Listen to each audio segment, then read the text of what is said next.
Hi, we're here to talk today about cancer in the time of COVID-19. I'm Dr. Jeff Geitz of the Tammy Walker Cancer Center.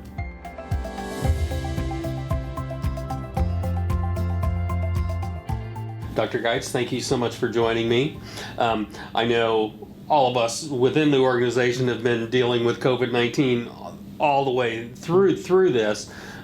Cancer really didn't stop at that particular time, right? No, unfortunately, it didn't take a break. And I know most of the departments here have had lots of slowdowns. The hospital was preparing for COVID, but our cancer patients still needed treatment. And so people who were getting chemotherapy kept getting chemotherapy. People who needed radiation kept getting radiation. One thing I am kind of worried about is screenings. And the hospitals across the country were trying to avoid what they thought were elective. And for people who are doing well, mammograms are elective and colonoscopies are elective, but we're just worried that we're going to see people who weren't being vigilant at their screenings, then hopefully those don't get missed. I recently read an article regarding the cancer mortality rates have actually been dropping for some time, but I think in 2017 there was a 2.2% drop, like the largest drop ever. Mm-hmm. Why do you think this is happening? Well, the area they've seen the most drop in are the four most common cancers. So Okay. lung, breast cancer, colon cancer, and prostate cancer. Okay. And all of those have, it's interesting if you look at survival rates over time.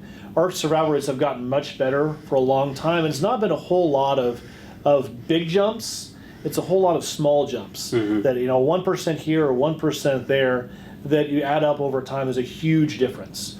And so for lung cancer, one of the big things that's changed over the last 10 years, even since I did my training, was lung cancer screening. And checking a low-dose CT scan if you're high risk, so if you've smoked for a long time, or if you have a high-risk job like you were a miner or something, doing a CT scan once a year decreases the death rate by, I think, 21%. Wow. That's a huge one. But there's a lot of things like that over time have just added up to benefit. And it's also new treatments like immunotherapies, Right.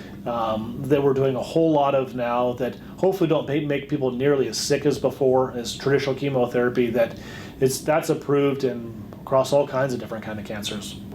A last area that's really changed over the last 15, 20 years is just supportive care. So we're giving better medicines for nausea. People don't get nearly as sick. Okay. We're giving better antibiotics if we need to, and we're giving medicines to keep for your blood counts from dropping too far down.